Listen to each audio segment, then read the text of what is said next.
Yeah, I buy I would everything used just, as well. Though. oh, I'm with you dude, there. I don't believe in brand new gear. Hell no. Every single thing is used. Ready? My These speakers, are my only Facebook like new Marketplace. things, are my DTs, but I was gonna say my headphones are the only thing I bought new too, because I'm like, I don't know about headphones. my keyboard game sucks compared to yours, which that'll be part of the in the a little bit of the Hey, interview. I'll dog. be getting on you Yeah, for okay, that. sure. Facebook Marketplace again, dog. That thing, this behind me is $100. It's actually just for design though. I wanted to use it for real, but it was so bad. I wouldn't recommend anybody do this, but I bought it on Facebook Marketplace. But all these keys are sticky. So it's like you'll play a key and then you gotta lift it up again. So it's not the most effective. It's pretty bad.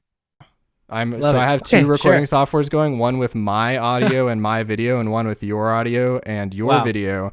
So then if we need to level it out or cut my audio out, if I'm saying something stupid over you, like you're saying something profound, just some amazing thing, and I'm just over here spouting nonsense, then we'll, you know. No, you're good. All right, I'm sick. All right, I'm ready to roll whenever you are.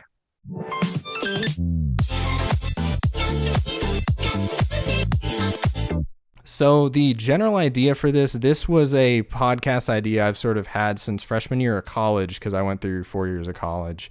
And it was sort of called, I think the running title is Inspiration Expedition. And it's sort of talking to different artists, makers, creators, starting out small, like people that are either on the way up or people that are on the grind to make it up, of what things inspire That's them, me, what they're baby. doing to make it in the system, what things that they use to learn from, what they're struggling with, and really trying to get that human aspect that you don't see all the time from some of these creators while they're really on that grind. And then it could evolve from there to get to bigger creators too, but I kind of want to keep it relatively casual and just pick people's brain, including yours. Dude, I'm honored to be here. I love it. I love it. So this is Anthony, otherwise known as The Change, or The Change is Coming. And he has been doing music since what, 18? Is that when you started? Yeah, exactly. I was about like 18 years old. It was right before COVID, right around there, Yeah. right before it hit. And you're what, 21 now? Yeah, Or, yep, yeah. 21. So, and on your Discord, you had said that you started off getting interested in singing, and that you had tried a bunch of different creative stuff before music. What were some of those creative avenues that maybe were struggling with and went, nah, this isn't for me, or you failed horribly with? And Yeah. what did you take off your plate to pursue the mass everything, singing, producing, instrumentation, arrangement, like everything you're doing now? Yeah, that's a great question. Man, dude, I've tried this so much. Probably when I was about 15, I started trying out a bunch of different things. So I started out with business. My goal was like I wanted to make a lot of money, like to Yeah. help out my family. That was kind of like the main goal. And so I was figuring out, okay, best way to make money is business. Let's try every single business possible, dude. I tried every business you can imagine. It was like drop shipping. I remember Yeah. going Facebook Marketplace. I was buying and selling phones from these sketchy people, dude. It was so bad. Like I was just scrolling through my phone the other day and I found all of these old ads that I would do in the thumbnails that would catch them. It's just like people holding iPhones and then money just laid around it. It's like got all of these off Google Images. I'm not even Yeah. kidding. It was so sketchy. I would meet them in Starbucks and it'd be Yeah. like here's the phone, here's the money, and it just dip like 2 minute interactions. It was a bunch of that. Tried a bunch of different businesses, drop shipping, it was Amazon FBAs, like all this stuff. Hmm. And then I wasn't I was never creative growing up, and so it didn't come naturally to me at all. I was actually like literally the opposite. I felt like I could only think logically, and I could Yeah. only I couldn't create ideas essentially. There was not a creative bone in my body growing up, or at least for some reason there was no showing of it. And then I got an opportunity to do a video. So I was again because I'm just trying everything. Whatever Yeah. opportunity Yeah. rolls my way, I'm just gonna take it. There's a guy I started following. He's actually my best friend now, and later you'll hear in the story where he was the friend that I he was the closet that I created the closet studio in. Okay. so Yeah. Yeah. Yeah. so like he was the one who let me live on his couch and just create. And so that guy, so I started following him because he had a little following back then. I reached out to do video for him and I got that opportunity. And so I did video for him for like 2.5 years. And it formed Nice. into like a beautiful friendship. And he's my best friend still to this day. I just saw him the other day. I love him to death. He supports me to no end. And I had that opportunity and that was what I was doing right before music. So while doing that, that's when I realized like, oh, I love, him to death. I was never fully in love with video. Again, I was never fully in love with anything until Yeah. I found music and tried it out. And something about it just called me, because I remember doing that job for him, right? 2.5 years. And technically it was a dream job, actually, because everything was covered for. I was traveling all across the US with your best friend, right? And we're going and Hmm. doing all these cool experiences. He was a speaker. And so we'd go Nice. backstage to all these places and meet all these celebrities and people. And I was like, oh, this is so cool, And I'm just like falling around, learning so much. Everybody would look Yeah. at me and tell me, like, dude, do you know how lucky you are to be working with him and at a job this amazing, this young, all these amazing things. And I was like, you're right. And so I Hmm. brainwashed myself into thinking it was. Although it wasn't like my heart's calling. I was just doing it because Yeah. I needed to do something to be quote unquote successful, right? To learn Hmm. how to make build businesses and learn how to make money, so in turn I could help my family and those around me. Like, that was my main motive. I just wanted to figure that out. And so working with him was going to be the way. And he even encouraged me. I remember I remember I was shaking, telling him I wanted to quit and pursue music. Because again, at the time, like you said, dude, I had made only several beats in my life, maybe written one Hmm. song in my life. I couldn't sing. I couldn't. I had not many musical talents, like naturally, at least. Hmm. Maybe it was. I think to me, the way I see it, it was like buried deep inside, but it wasn't natural. It had to be developed and worked on tremendously. For And so sure. I was Yeah. shaking, telling him to quit, because I'm like, this is pretty dumb. I'm gonna have to. I was living in Arizona. I had to move back across the country, back to Florida, to my parents' house, Yep. where I grew up, and just start from ground zero with no one to help me. And so I'm like, this is a scary move, but for some reason, I know I have to do this, or else I'd regret it. Yeah. And that was like I was 18, and so that takes us to yeah, right when I started making music. Yeah, that's great. I think that in part of that sort of natural talent versus developed talent, I think it's way more admirable to see that sort of developed talent of going from you're interested in something so much that you put in all that time and effort. And I think I can really commend you for that, for putting in like 3 years of from going through your social media, what seems like daily 10 hours a day type thing of just putting in all that time of not only developing the music stuff of trying to get better at making beats, to getting better at arranging your instruments, getting better at Yeah. your voice, and then also trying to develop the sort of TikTok presence, which I know that you do some of your shorts on YouTube, and that you're probably expanding a little bit into that possibly in the future. Yeah. But just really taking all this time to learn all of it at once and get to the point you are now is awesome. I really appreciate it. Thank you so much, dude. Because I remember, since I started it right before COVID, it was a few months right before COVID, and I just went home Mm-hmm. and I just locked myself in my room, dude. So many hours a day. Like, it was to the point where when COVID came around and quarantine first hit, my Yeah. life didn't change, not even in the slightest, because I already didn't go outside. I didn't do Yeah. anything but make it. Genuinely, my life didn't change. I was like, I found out because of my parents. They were the ones who told me. Again, I didn't consume anything. Like I know, because I remember you telling me you were working for Mr. Beast. That's why I Yeah. relate to him so much. Where I just felt like this crazy outsider, this loner, because I didn't have any friends. I didn't have a girlfriend. Like, I didn't have Yeah. anybody. It was just me locked away making music, because I'm like, I have these dreams and I have these goals and aspirations, and I know where I want to be. I have the vision for it, but my skills, my worldly skills, my technical skills are not there. They're so far from it. And I knew, if you just give me a little time, I'm like, just give me, like, I remember telling my mom every time, because I opted not to go to school. And I Mm-hmm. remember every single week she would sit me down. She's like, maybe we should reconsider this. Like, maybe, maybe what about Yeah. music school? I'm like, no, I can learn everything online. I got this, self-taught. Don't worry. Like, every single person I need, everything I need is on YouTube or these courses I can find. I can figure this out on my own. I know school isn't going to teach me, at least music school. I think in the creative Mm-hmm. field, it's hard. Creativity is such a vast thing, and it's such a a topic of exploration. And school, I find it a little too rigid for that. I Yeah. think the best creativity is just an artist who creates their own world and kind of figures it out by themselves, and then have people, come in and take a look at this world and peek in. I think that's kind of like a really cool artistry versus like school. They'll teach you how to get a job in the music industry, but I'm not looking for a job. I'm looking for Mm-hmm. a career. And there's like a whole Yeah. like discrepancy in my mind. And so every single week, dude, it was a constant battle. She's like, they would sit me down, because they love me, Yeah, it's of just out of course. love. And so I never blame them. And again, my music, I don't think anybody understands. It was so bad at the time, man.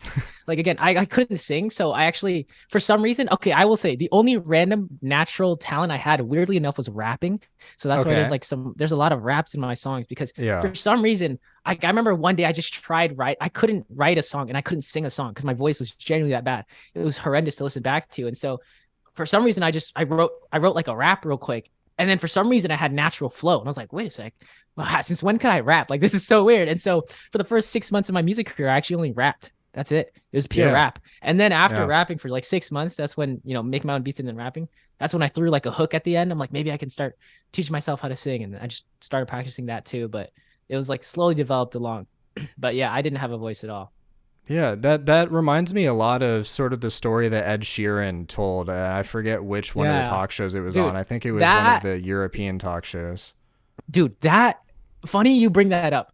That video right there is the exact reason I believed that I could learn how to sing. Mm. I swear on my life, I watched that video, and in the video The one for of them holding the anybody, phone, right? Where he's yep, like, "Oh, yep, this yep, is me, yeah, how I used to sound." correct. For context on this video, Yeah. it's Ed Sheeran on a talk show, and the talk show host is congratulating him on his success and saying, "Oh, Ed, how does it feel to be so talented?" And Ed's just laughs in his face because he goes, "Oh, mate, this isn't talent. This is really Yeah. hard work. This is really hard work coming into fruition." He's like, "Come on, like, because everybody believes when it comes to musical abilities, everybody believes you're born with it. You're either born with it or you're not." And he goes, Hmm. "I wasn't born with it at all." And he pulls up a recording. He goes, "I've never showed this to anybody before." Pulls up a recording, an audio recording of himself singing. I'm assuming preteens, so 12, 13, 11, somewhere Yeah, around there. probably. This is my thing. When people go, oh, you're so talented. You were born with natural talent. I'm like, no, told me. I'm addicted to and then. But I'm And he plays it's just him playing guitar at first, and you're like, all right, he's not a bad guitar player, everybody's listening in, ears peeked in, and then he starts singing, and it's just the whole crowd gasped. They're all like they're like, it's so bad. The whole Ah. everybody's screaming, and they're going, no way. The notes were off, the tonality was terrible. Yep. Everything about it was bad. There was not, like, if you heard that kid sing, you would think there's no way he's gonna have a career. It's that bad. Mhm. You can find this video Yeah. on YouTube. And then obviously he just did that to kind of inspire people and show where he's at now. But he's like, this isn't talent, it's really hard work. And I was like, whoa, wait a sec, you can learn how to sing? Like that broke that barrier in my head. Because again, like the rest of us believe, we all believe, oh, if you want to learn how to sing, you can't. It's just you're born with this voice or you're not. And again, I didn't have a voice, so I heard him sing and I go, damn, if he could do it, I could do it. Like Yeah, anybody for could do sure. it. It was so bad. And Ed's talked about a lot about that and just like how many hours. Like I know he used to write like 5, 6, 7 songs a day, which inspired like my song a day challenges. Because I'm like, okay, Mhm. if I want to get better, I just got to write more. I just got to do more. I just got to create more. And I one think day you it'll got get to there. 100, right? Or how many did you end up doing of those song a days? Do you remember? I did like 30 publicly, but I've done Yeah. hundreds by myself. Yeah, because I think I That had was seen you say in a post that you had said like hundreds, but I only saw them go up probably. to a certain amount on TikTok. Yeah, exactly. Yeah, I mean, I didn't document it all because again, I Mhm. want to do it. I try to balance like doing things for the craft and then doing things to promote it as well. I'm trying Makes to find sense. like that balance. I don't really understand it yet. I'm still figuring out the balance between working on the craft and then I think it's a different type of craft in terms of promoting marketing. I think you For can blend sure. the two. I'm still learning. I have no idea still what I'm doing, but I'm trying to Yeah, figure I it don't all think out. anyone really does. It's just finding your Yeah. way as you go and seeing what things click the best. And when you find something that works, then you try to tweak your other stuff to make it, fit in line with what worked from your other topic or your other song or whatnot. And hopefully then they keep, pushing each other up the ladder. Yeah, exactly. It's a constant experimentation process. It's never ending. Like I have so many notes in my phone of constant things I'm working on and trying to optimize, trying to learn about music, songwriting, the production, the Mhm. melodies, the instrumentation, and then in terms of marketing, I'm studying all these people too. Like it's a lot, but it's a lot of fun at the same time. What were some of the, like, did you listen to artists to try to develop your voice? You just listen to a lot of music and then try to emulate how they were singing? Or did you go and like do voice tutorials of like learning to strengthen your voice? Or what did you really do for Yeah. that? Because I know everyone is different. Me being a self-taught singer as well, I know that Yeah. every one of us kind of goes through a different way of finding out how to use our voice. 100%. That's such a fantastic question. Um, okay, so like I told you at first, I was just rapping, and then I just tried singing after my rap, right? And at that Mm. time, I didn't really try to study at all. I just wanted to test it out, and so I did Yeah. that for a while. It was just I didn't even watch anything, and then I started thinking, okay, how can I really get better at singing? And that's when I started watching like YouTube. I would literally just look up how to sing better, and I just watch the Okay, first yeah. YouTube video. It'd just be like 5 minutes, and you magically sing better in 5 minutes. Like, okay, really, really, let's do this. And then I would practice for 5 minutes, and my voice got no better, and I was so discouraged. I'm like, come on, like, after 5 minutes, I'm not better at all. No, but when I started taking it really serious, it was that actually. It was emulating my favorite artists. I remember Mhm. some big breakthroughs in my singing journey, I suppose, was just emulating certain artists. I remember trying to emulate my favorite artists, and but it's also discouraging at the same time because you're thinking, oh my gosh, I'm never gonna sound like them, right? But then Yeah. also you don't want to sound like them. You want to sound like yourself, Mhm. but you kind of want to use their techniques and their philosophies and their way of thinking behind the Yeah. reasons and the way they sing. And so I started emulating their tones, trying to figure out my voice. The purpose of that, I tried out so many different artists. I would just try to sing exactly like them, and I'm like, oh, look at the way they sing this vowel and phrase and take bits and pieces from there. And then I try this tone, like I've experimented so many different tones, and that's kind of like formulated mine today. But I would say that helped the most. I also like took this random singing course I found online that really Okay. helped. It was called monthly.com at the Yeah, time. I've taken a few courses on them as Yeah. well. Oh, Yeah. okay. Yeah. Now it's Yeah. called Studio. Studio, It was by yep. Stevie. Yeah. Yeah. They changed it. I took a singing course by Stevie Mackey. Actually, my aunt gifted it to me from Oh, Christmas. cool. She's the best. She's been one of my biggest supporters, That's great. and I love her to death. But yeah, that course, she bought that for me. That made a massive difference as well, because he taught that as well. It's like emulating these singers, and had all these vocal warm-ups that I've never done in my life. That tremendously helped, but nothing more helped my singing more than singing every single day. So since I was learning all crafts at the same time, I would say I self-taught myself like the songwriting, the production, and singing all at the same time. And I just made sure because it's like the whole 10,000 hour rule. I made sure I did all those all the time. And so like during those formidable years, the beginning years, Mhm. when I first started making music around 18 and quarantine hit and whatever, I was doing those all at the same time. So I was writing at the same time, and I was practicing singing because I was trying to sing what I wrote. And it was Yep. so I was probably singing like 6-8 hours a day for a long time. And I would say there's nothing more powerful than just literally just getting your reps and over and over. Like Ed Sheeran says, like the more hours Yep. you put into it, the better you'll get. And so I was just thinking, okay, if I was just trying to do the math. So I started doing the math, and I was like, okay, in a year, if I put in 6 hours every day, how many hours is that? I'm like, okay, maybe it's like 4,000 hours. I don't really know the math, but then, I'm like, okay, give me like 3 years, then I'll be really good. And so I was just kind of cranking out the math. That helped a lot. But yeah, nothing beats just straight up singing. Like again, for anything, even songwriting, nothing beats straight up writing. Nothing beats making beats and stuff like that.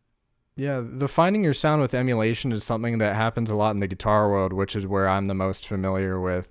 And it's sort of you do everything in your power to try to come up and get their tone. So for instance, maybe you're trying to be, I want to sound like John Mayer, or I want to sound like any number of these big guitarists right now. And you start creating your sound and crafting your sound.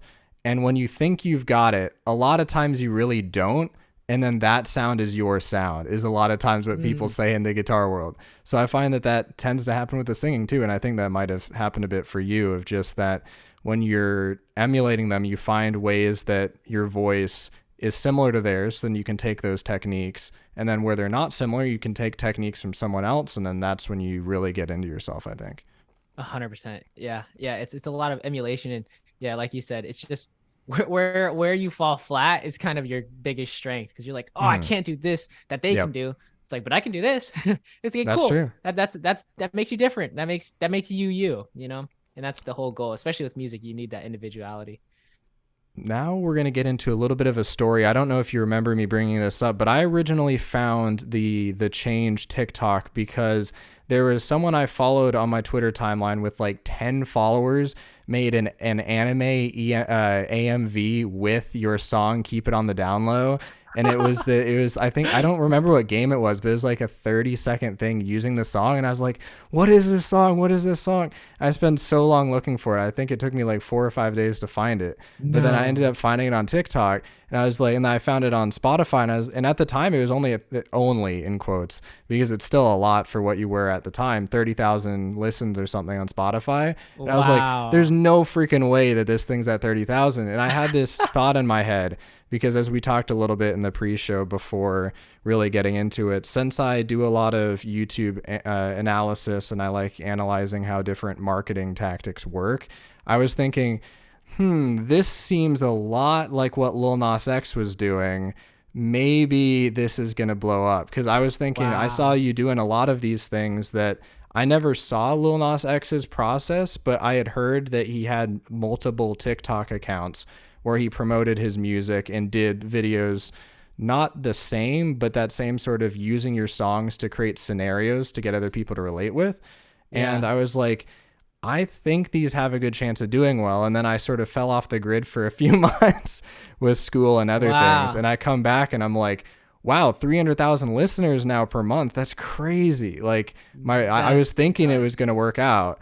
And then it did. And I'm glad that song has so many more listens from what it was in early January at 30K to now at almost 1.8 million is just.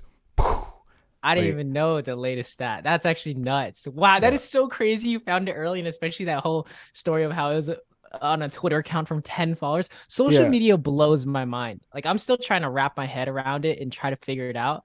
Like stuff like that. Like, how can you even predict that, or how can you even you know what I'm saying, like how can you even strategize that, like, oh yeah, I'm gonna put my music out there and then someone's gonna find it and they're gonna create these types of videos to it, and then this person's gonna find it, and now we're having an interview together. It's like when you first message at the beginning, that's just, social media blows my mind. I think the opportunity of social media is unbelievable. Like I'm surprised, like not every single person my age or anybody, honestly, it doesn't matter how old you are, every single person should be hopping on social media, because like, to me, you can make a living doing whatever you want.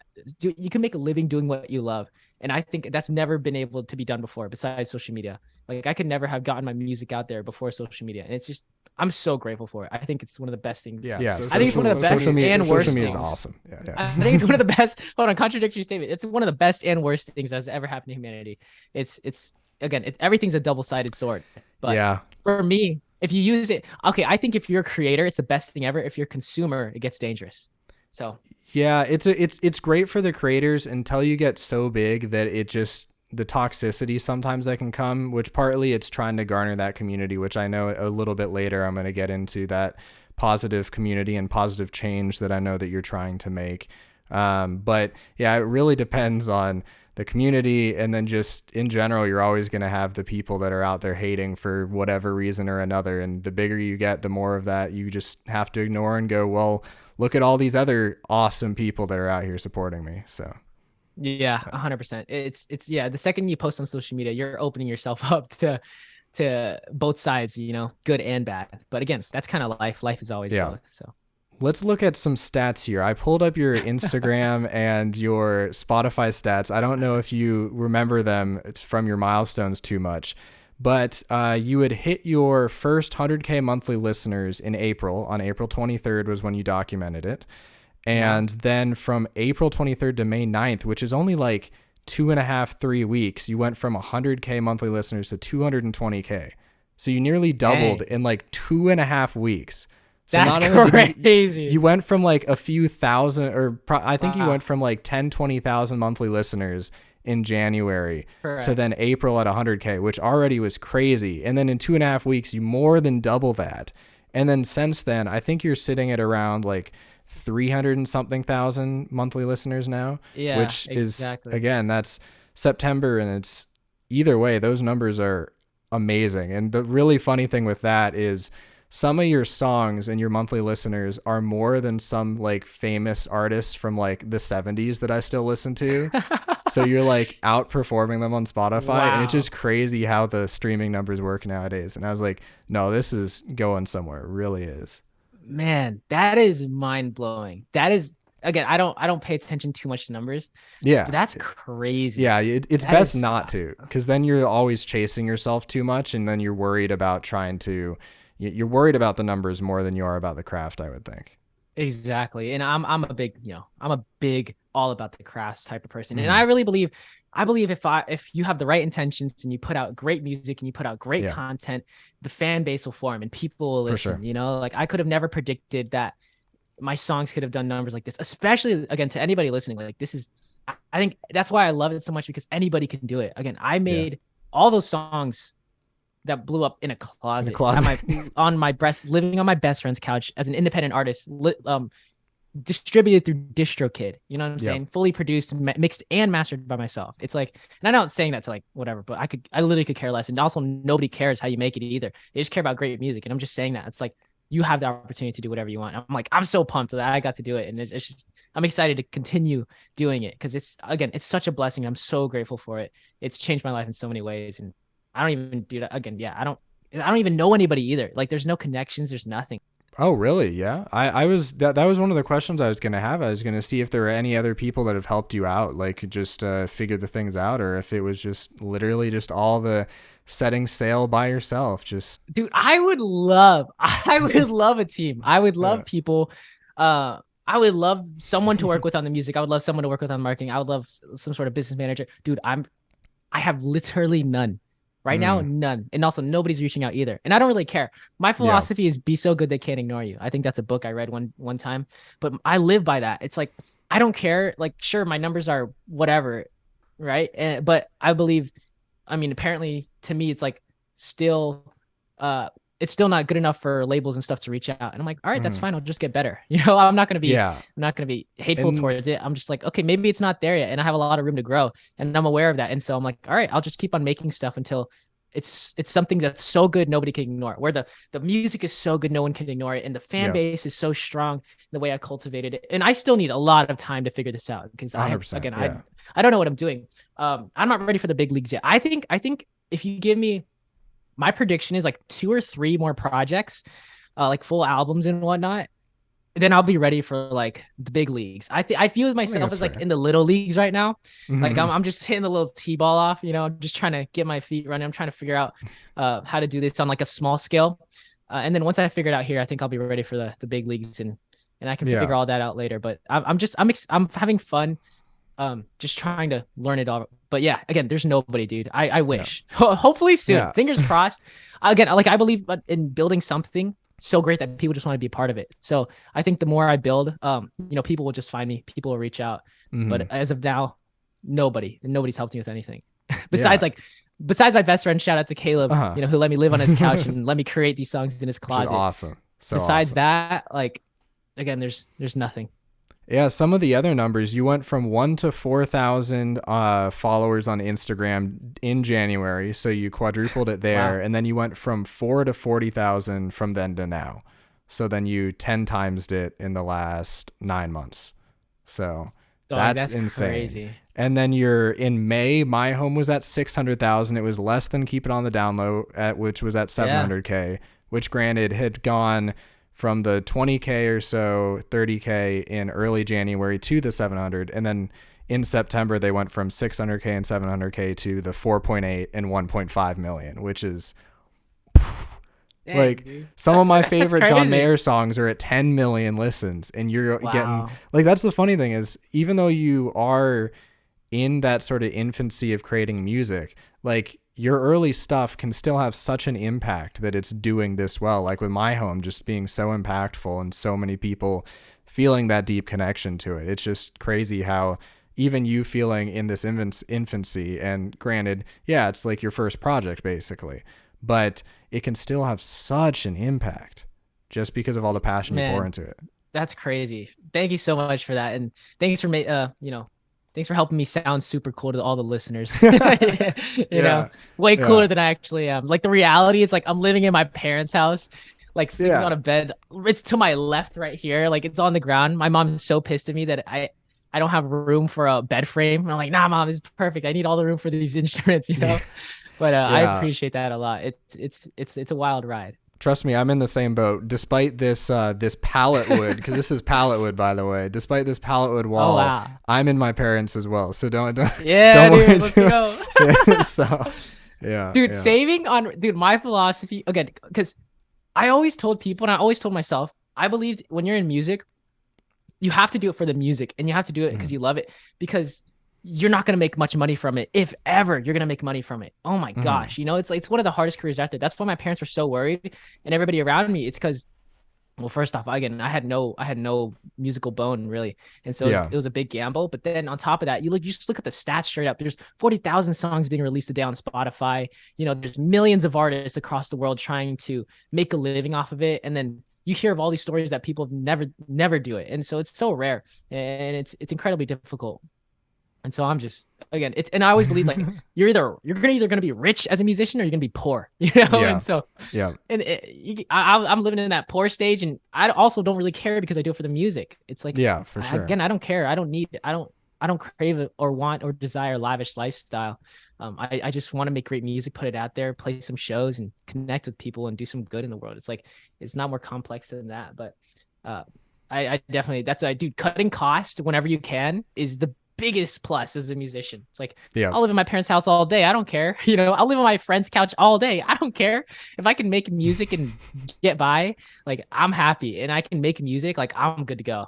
Yeah. And we were talking about that with the gear too, of being able to buy used gear and not shying away from that, you know, getting used mics. And as long as you do at least a little bit of due diligence to make sure that the mic is going to be a good one still used, but saving the money on equipment is certainly a good help dude, as well. everything I bought is secondhand. I bought everything in my room either from Facebook Marketplace, or I stole it from my friends. You know? Yeah. Like, that's it. Stole it from my friends, or, but I stole that piano behind me. There's a piano behind me from my brother.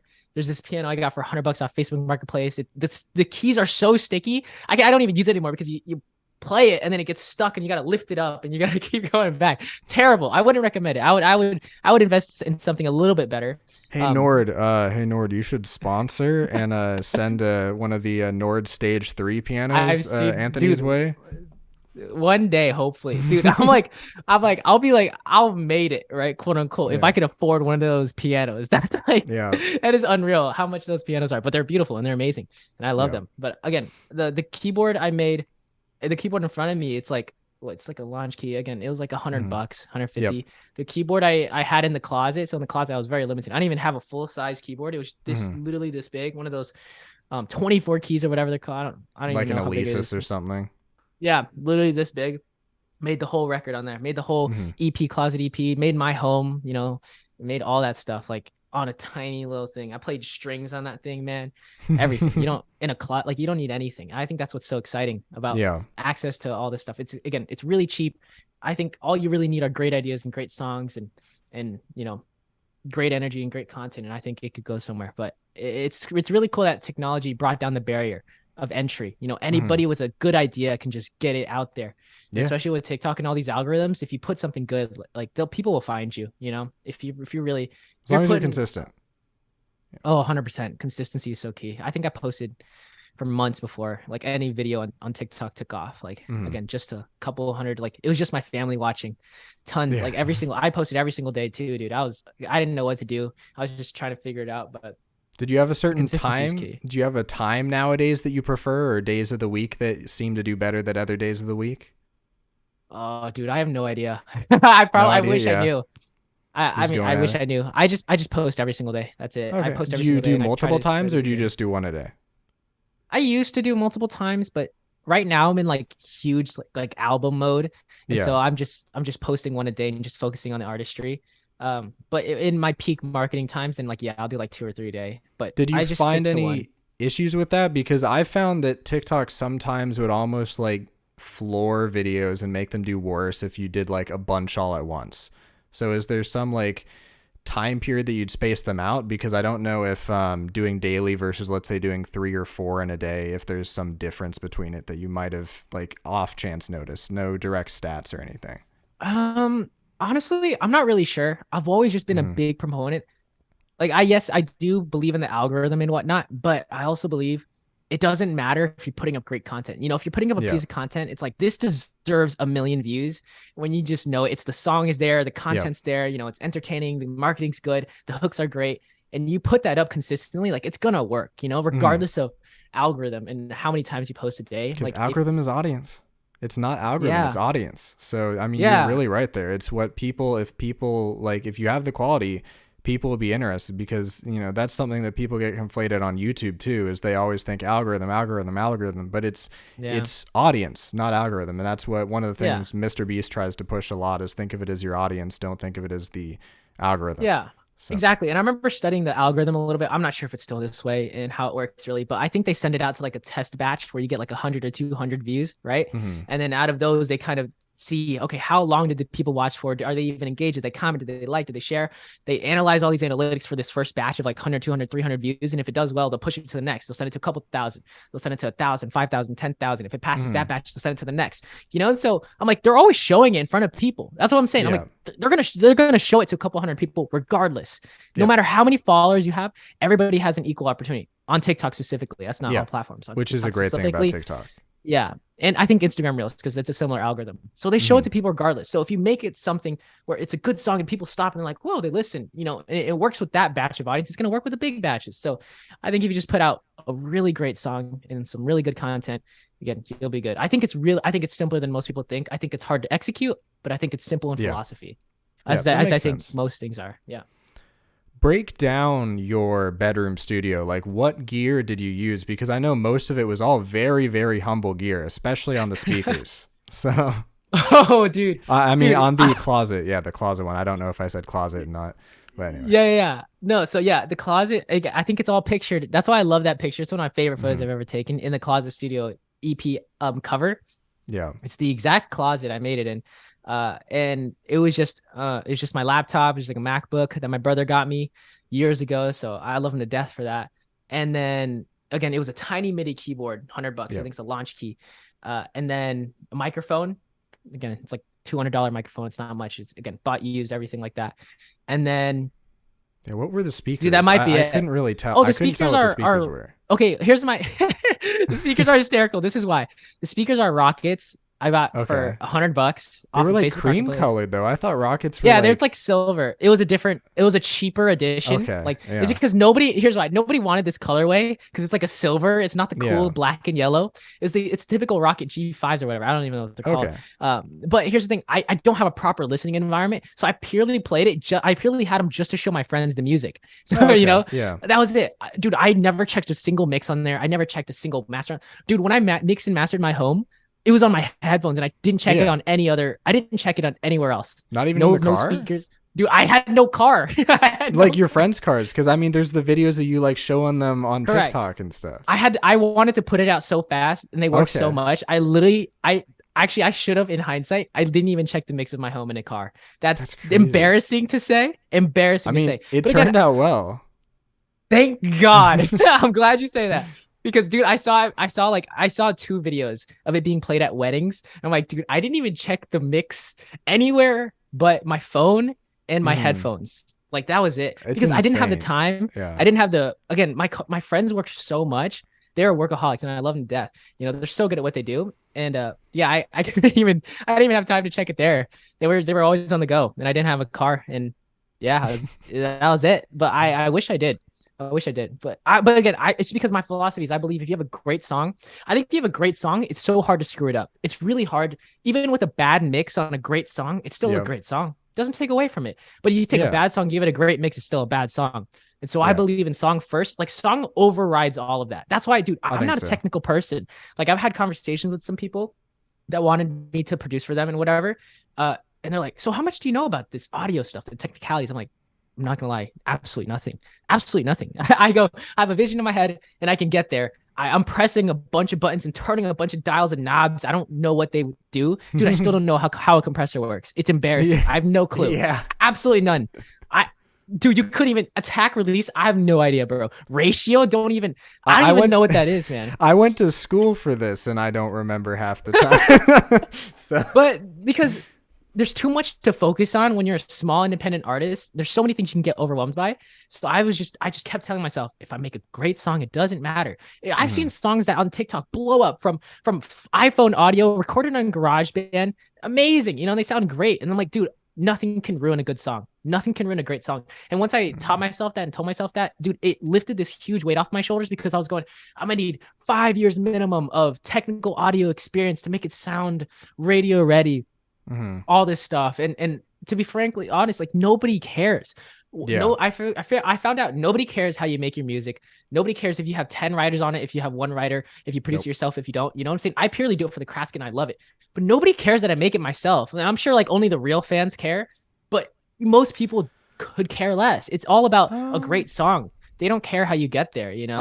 I think people really do actually care about the like making it yourself thing, because that's why like people why people like Taylor Swift a lot, and that's why people like John Mayer, and that's why people like yeah. I'm trying to think, there Wolf Van Halen, which is the son of Eddie Van Halen. They all do literally all of their stuff. Amazing. Like, and I think that's why people like all of them, especially with Taylor Swift. I think that because she writes, I don't think there's like any songs that are co-written with anyone else. So I think no, well, she's exceptional. I think I think it does make a difference, but in terms of like a broad and normal audience, nobody's like thinking, how many writers are on this? Who produced this? You know what I'm saying? Like I ask all my cousins. I ask so many questions to everybody around me because I'm just trying to learn and see where their mind's at and see who they're listening to and whatnot.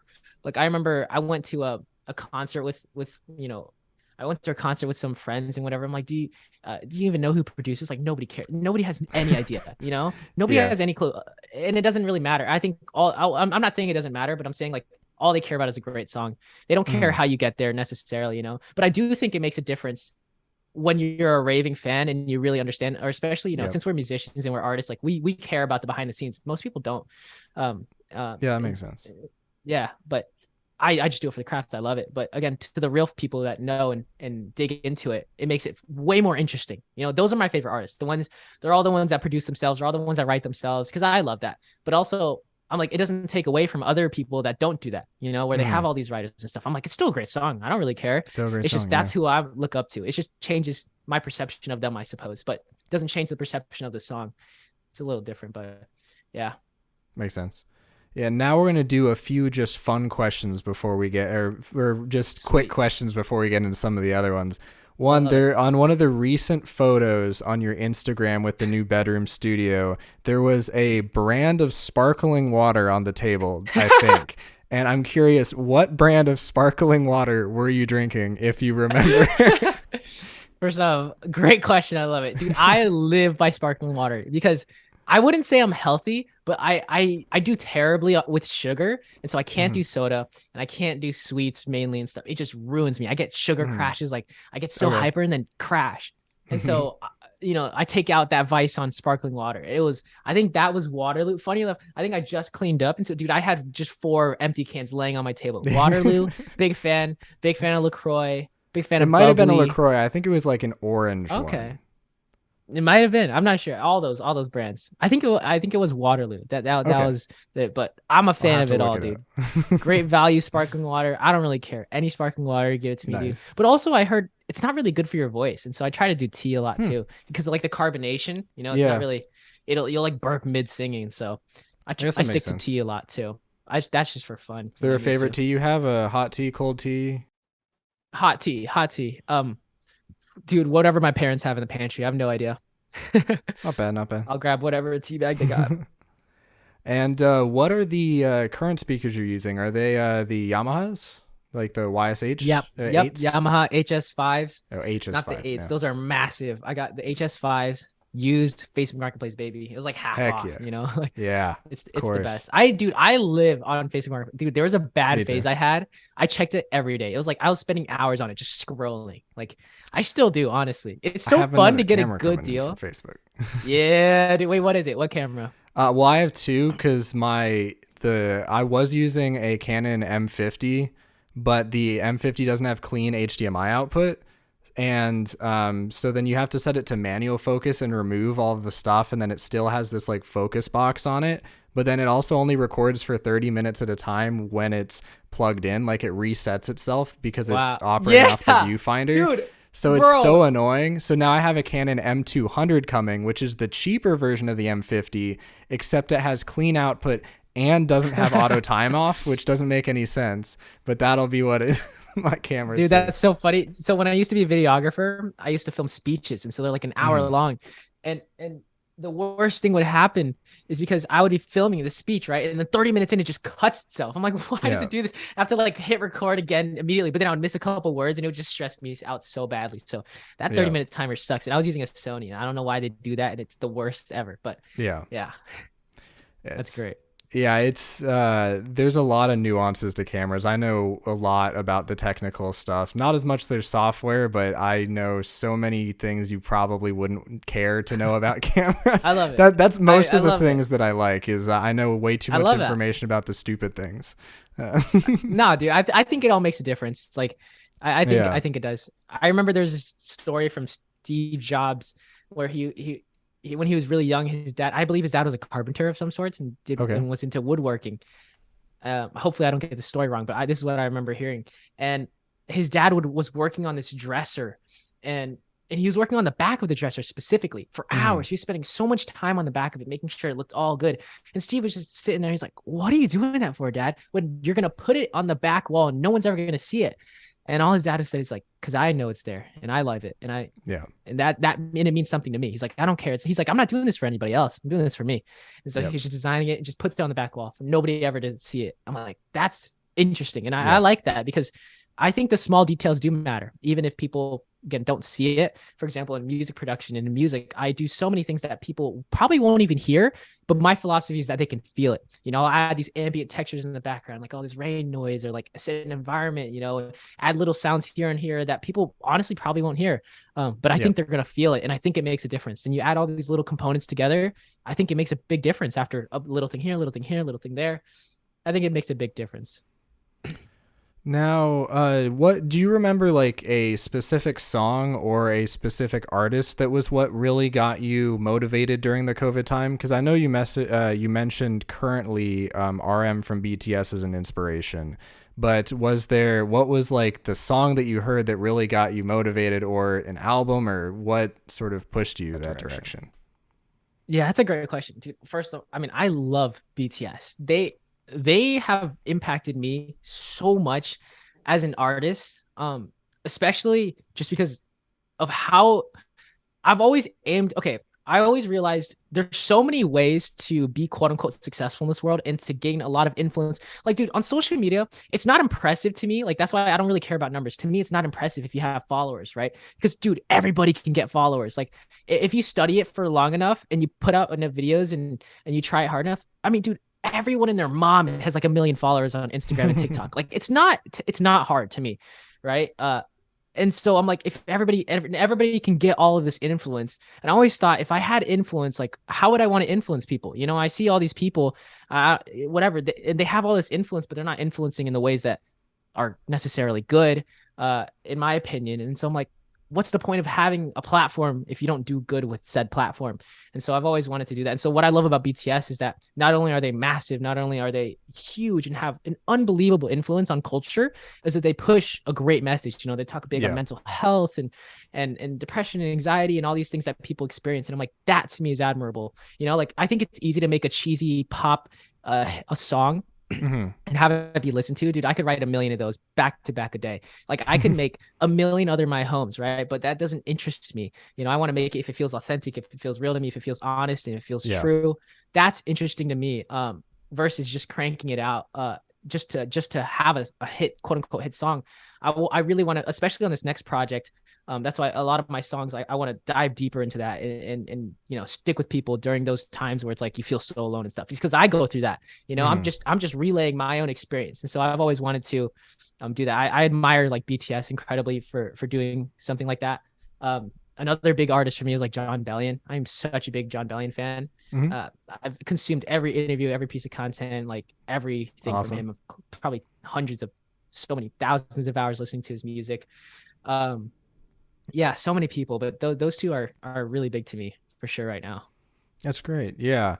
Do you have any stories of when working on the music went horribly wrong? Do you have any like times that you were really, really struggling and it just really didn't pan out?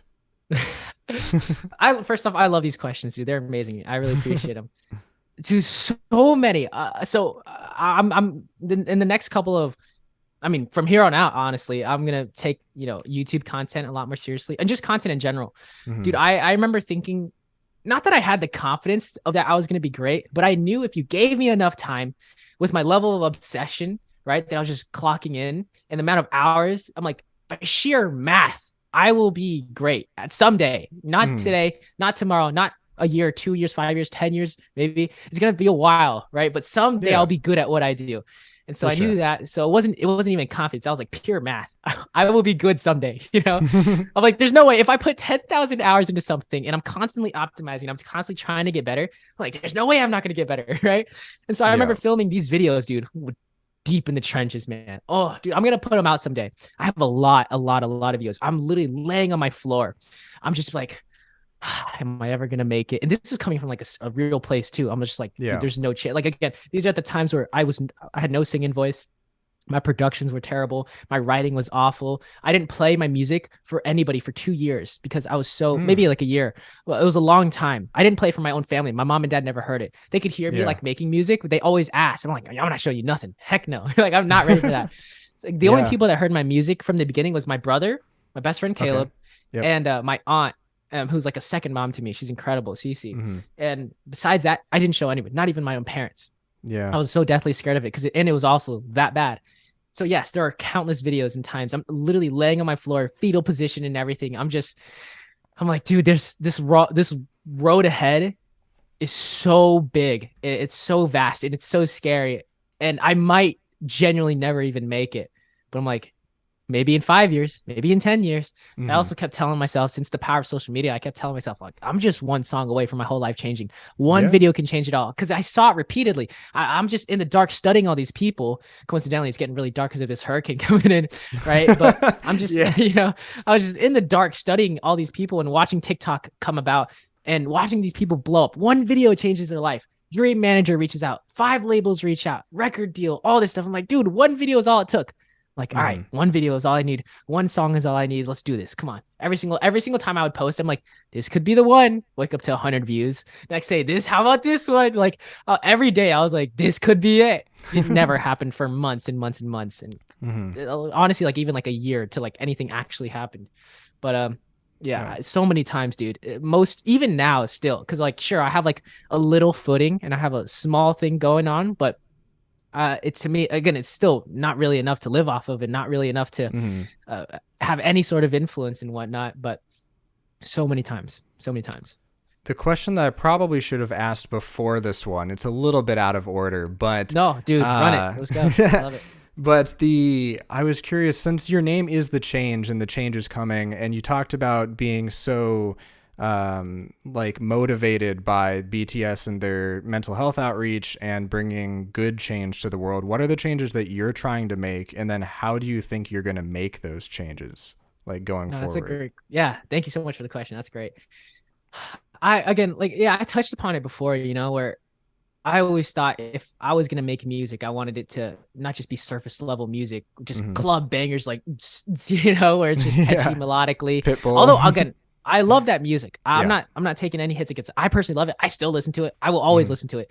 But I always thought, again, if I had some sort of platform or if people ever listened to me, I would love to do something more than just like a little catchy pop banger, And so this next project specifically, it's going to dive so deep into my own journey, like how you were mentioning, all those incredibly dark times where I'm like, dude, I don't know if this is ever going to work out. Yeah. And all these, heartbroken times and I'm going to really dive deep into that, mental health and all that stuff. Like, cause it's been a battle for me, myself. It's not, I'm not doing it for like selfishly. I'm doing it for myself. I'm making the music that I want to hear, that I need to hear, that I need to make, quite frankly, just to survive, just to be sane in this world, because I don't know how to process my emotions either way. These are just honest journals. Every single song is something that I've been through or I'm telling a story, from somebody around me, but like 99% of it, it's just me, my own raw, personal, honest story. And so I always imagined myself doing that. Yeah. So like, of course, working with great people, like, again, my best friend, Caleb, everything he does, he's always he was like a motivational speaker, I guess you could classify him as that back in the day.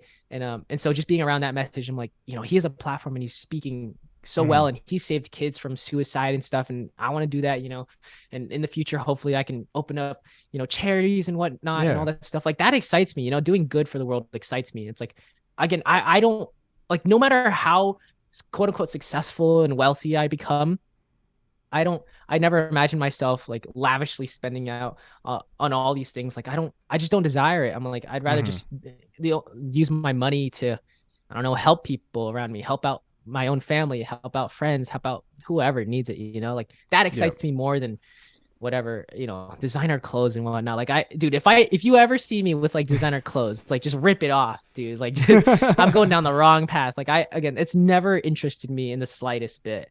And so I definitely want to channel it all back into, just hopefully leaving this, planet in slightly better place than I found it. Yeah. That'd be nice if I get that opportunity of being big enough. Who knows? Yeah, it's definitely a big, profound idea that I respect a lot. There's not a lot of artists out there that are, that's one of their main goals of trying to bring that good in the world. And it's difficult to do that as well. I think that there's a lot of artists that, yes, we got the lights going. Oh, I didn't even know those weren't on. I was like, why is it so dark in here? Yeah, keep going though. Yeah, it's nice to see artists that see that as part of what they're trying to do, or they're making music that because they're struggling, they're making stuff that makes them feel better. And a lot of times I think when you're making things that help you feel better, that's when it really connects with someone. And I think a lot about Logic's song, his Suicide Hotline song. Yeah, he gets so much flack for that song from a lot of people, which just really sucks that he gets the flack that he does. But just making that song about feeling like you're in a bad place, feeling like you don't want to keep going, but then there's just something there that does keep you going. And that song helped so many people. I think that that's probably the most profound thing that a song can do for someone, I think, is really 100%. helping them keep going. I remember seeing the stats on that song, and that song inspired me greatly too, because I remember listening to him in an interview and him saying, people would walk up saying, dude, you saved my life. You have no idea. And he goes, I wasn't even trying, before he wrote the song. And he goes, what happens if I actually try?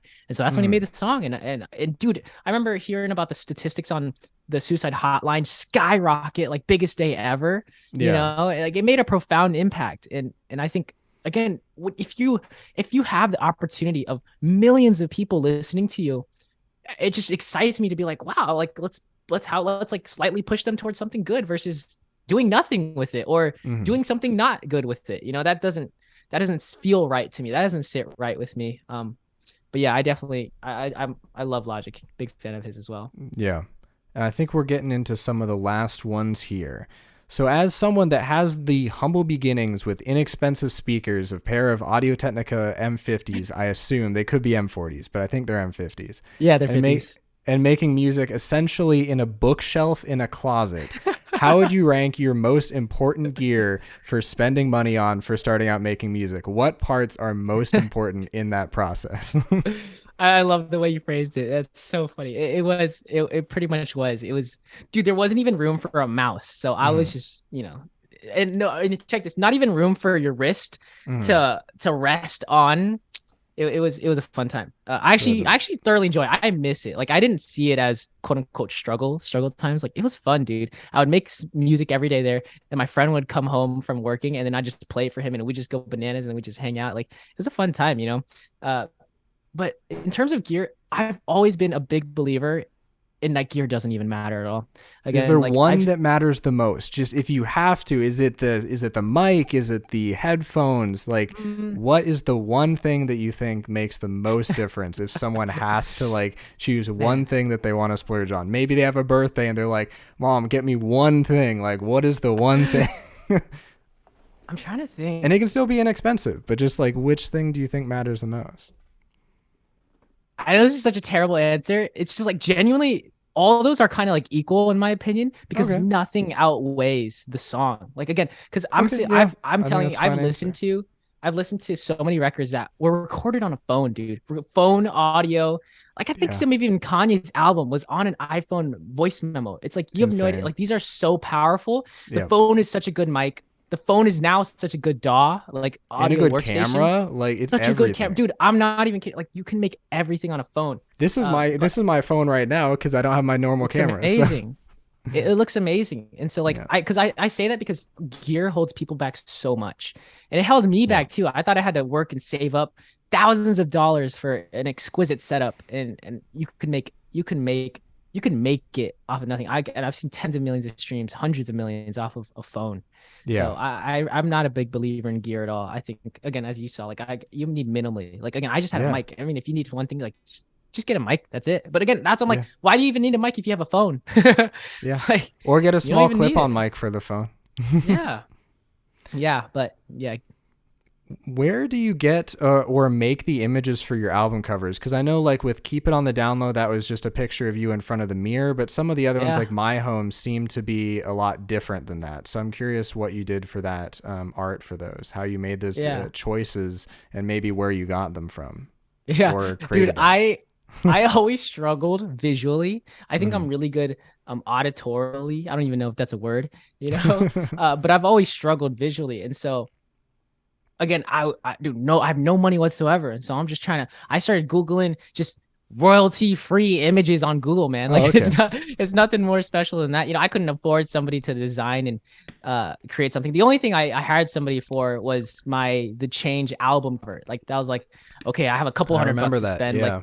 let's finally for the first time have my own vision for something, you know, Hmm. and then hire somebody. So that's just somebody who DM'd me who was a fan of my music. I was like, oh, sick. You got, you know, great graphic design. Let's make something. But other than that, dude, I just went to royalty free image websites, edited a little bit, and then threw it up there because again, they allow you to use it however you want. I'm like, sick, perfect. Let's do this. But my favorite covers are like the ones I just took a photo myself. You know, like Yeah. the Closet Studio, just me taking a picture of what it I mean, was. I'm that's like, what that's so Charlie Puth cool. does. So, I mean, I think hey, it's it works. interesting.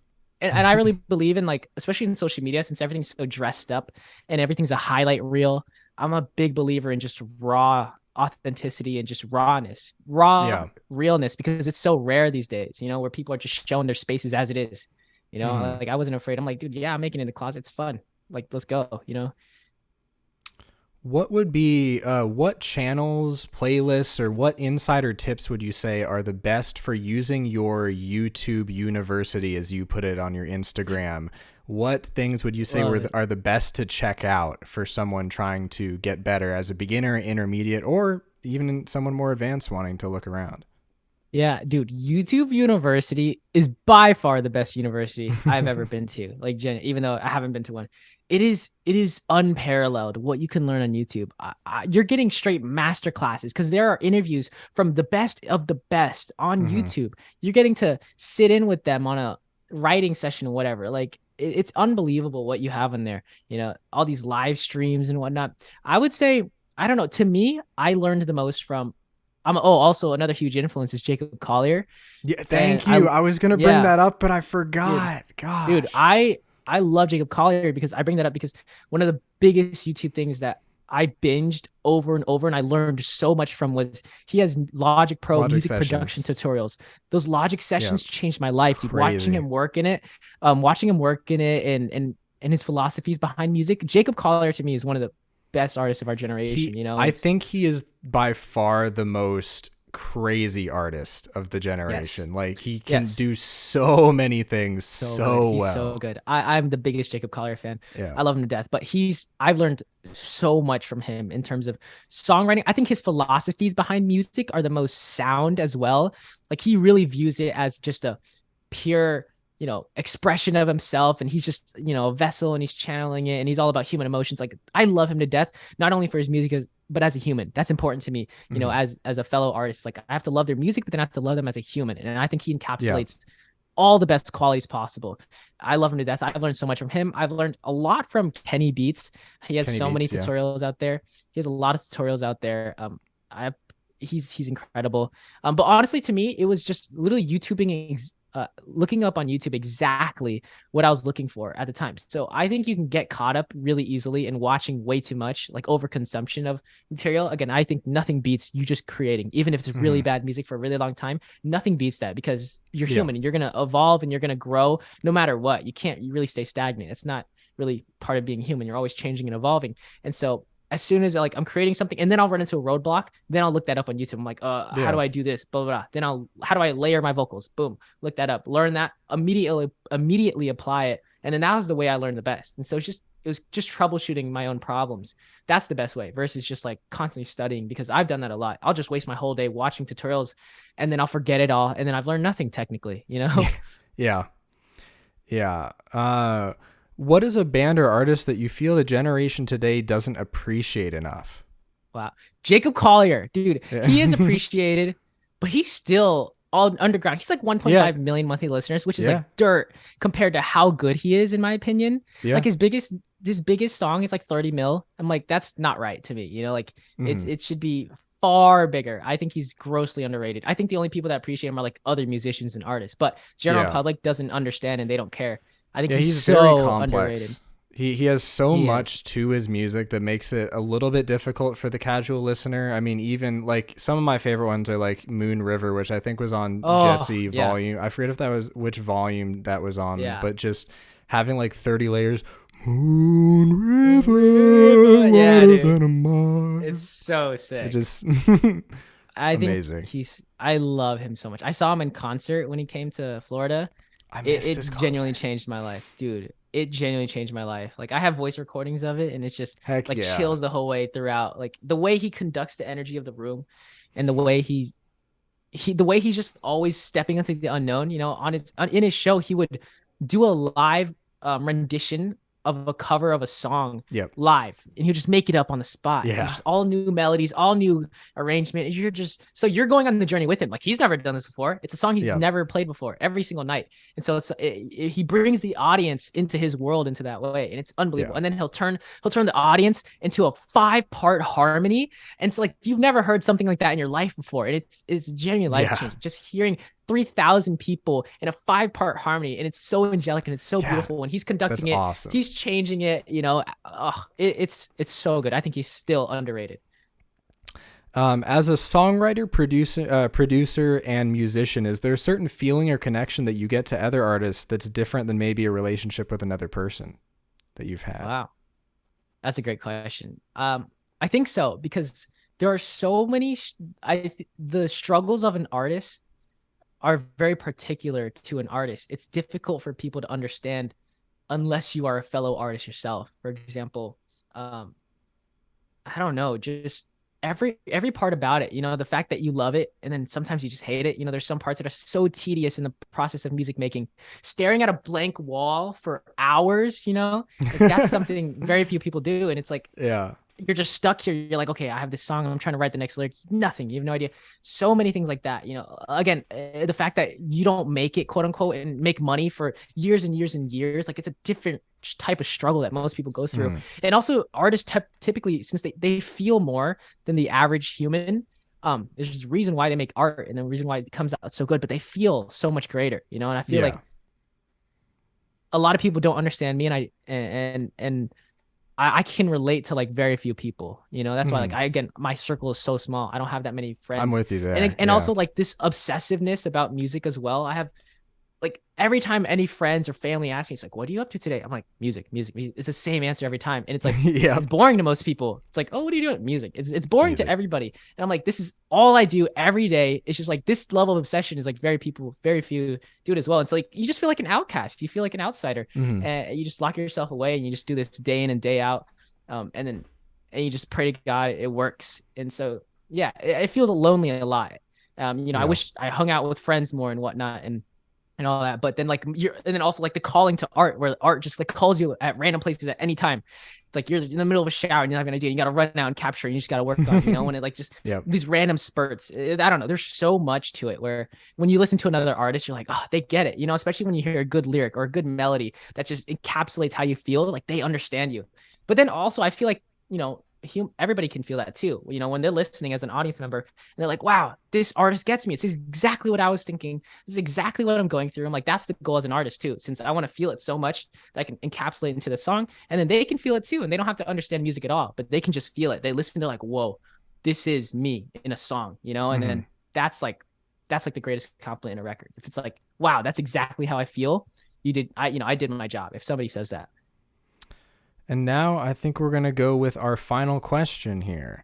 So, how do you feel as an artist that you are different than other artists out there? Because there are millions of people trying to make music, or maybe not millions, but we'll say millions for the sake of it. There are so I many agree. people trying to make music, trying to make art.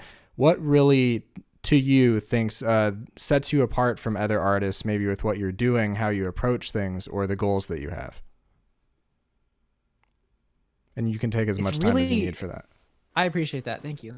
Um, it's really hard to say, honestly, because I don't even know, right? Mm-hmm. But I think the fact that we're all human, Yeah.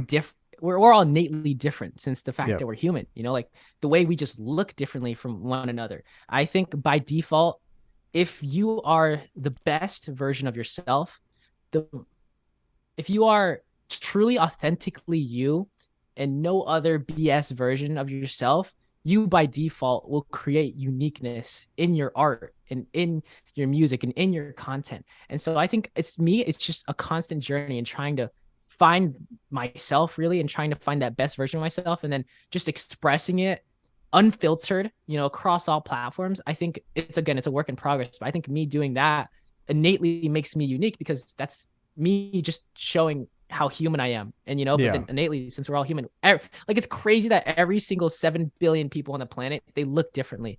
And so it's like, Mm-hmm. well, we're all already different. We don't have to like tap into something that, that's outside of us to be different. You kind of have to go insular. So I really look inward to that. So Yeah. I try to refine my taste. I think, because my taste is going to be different from everybody else, and everybody trusts my taste if they listen to my music. And so I'm just trying to refine that. And I think by doing so, hopefully it comes out differently. But I think I just want to inject myself into my music as much as possible because by Mm-hmm. default, by nature, by the laws of nature, it'll just make something different. Hopefully in this next project that will show. Yeah. I think there's still so much I have to improve on and work upon and explore and discover, and differentiate myself. But yeah, I think if everybody does that, I think the world would be incredible if everybody was just the truest version of themselves.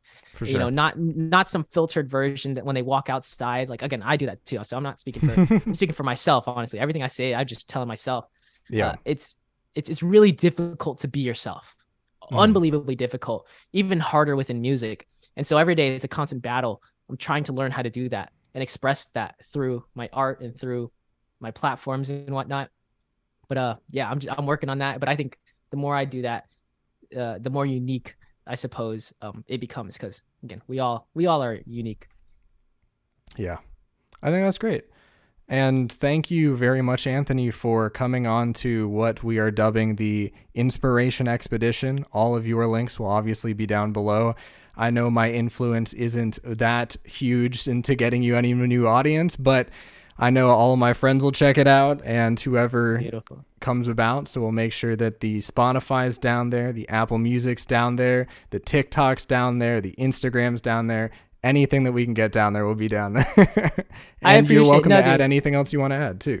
No, I mean, sincerely, I appreciate you taking the time out of your day and creating some great questions too. Like again, I'm not here for reach. I don't care about numbers. I just care about a great conversation and somebody who actually even cares about it. So I'm so grateful for your energy here, and I had a blast doing it, dude. So this is my first interview in quite a while, and probably one of I can count on my hands. So I got a lot of inspiration from First We Feast to